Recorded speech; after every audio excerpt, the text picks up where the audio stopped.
yadda namiji zai gane zai haihu ko ba zai haihu ba. Wannan ita ce tambayar da na dinga samu bayan bidiyo da na yi na yadda mace za ta gane shin za ta ɗauka ciki ko ba za ta ɗauka ciki ba. Wannan tambayar ta gaji yadda ni sosai, saboda duk tsawon practice ɗina a cikin maganin gargajiya ban samu wani straight gwaji ba da zan ce ga abin da zan gane namiji yana haihuwa ko baya haihuwa. So amma dai alayi hal muna da hanya guda biyu da daga baya na tsaya ne observing, su ne muke tambaya sai mu dan gina philosophy din mu akai da observation din mu da treatment din mu akai. Wayannan abubuwa kuwa su ne: na farko, idan sperm ɗinka yana tsinkewa, duk wanda sperm ɗin shi yake a tsinken ruwa to zai wuya ya haihu.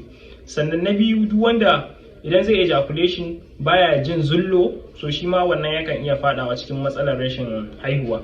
So as for now, wannan su ne major hanyoyi guda biyu da muka gane. Sannan sai gama garin matsala da aka riga aka sani na infections, wannan shine.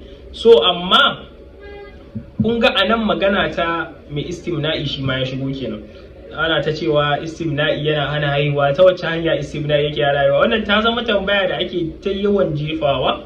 So wannan ita ce hanyar tsinkewar sperm din nan, ita ce dalilin da zai sa mutum ya ga bai haihuwa. So which is to say, idan aka zo aka inganta sperm din ta hanyar abinci da magani da lifestyle factors da mutum ya kamata ya gyara, to sai ga komai yayi balance, ya zo ya samu haihuwa. Wannan shine dai a yanzu abin da yake a gare ni na ilimi, abin da ya shafi haihuwar ɗa namiji. Na gode. Sunana Dr. Hassan Ɗanbaiwa, shugaban cibiyar Mikasan Traditional Medicines and Clinics. A duk wanda suke so su garzayo zuwa nan center dinmu na Mikasan Traditional Medicines and Clinics, Mikasan Islamic Chemist Supplements and More, suna guri ɗaya ne. Clinic dinmu da Islamic Center dinmu yana guri ɗaya. So duk wanda yake so ya zo zai iya garzayowa, ko don shawarwari, ko don siyan magani, ko don anything related to health, insha Allah. Wannan shine. Wassalamu alaikum wa rahmatullahi wa barakatuh.